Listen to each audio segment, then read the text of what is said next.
Kama vile ni wa promise, acha niwapatie breakdown ya hii nyumba ya Masovet 3 bedroom kutoka foundation mpaka roofing.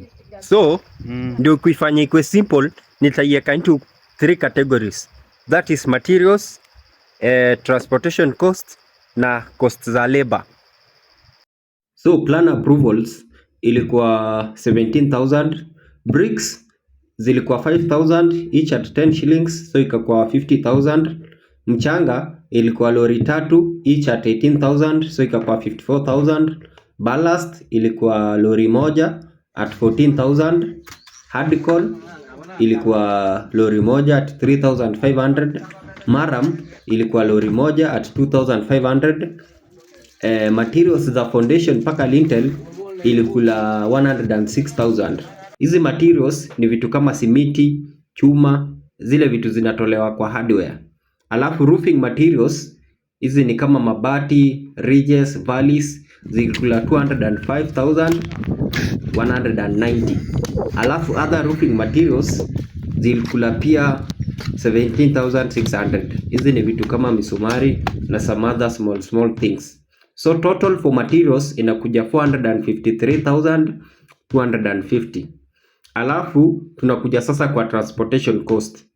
Bricks zilikuwa 14,000. Ballast ilikuwa 8,000. Alafu hardcore na maram ikachukua 10,000. So total for transportation cost ikakuwa 32,000. For the labor cost, foundation to lintel ilikuwa 180,000.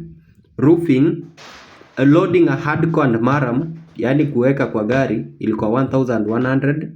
Roofing ikakula 83,000.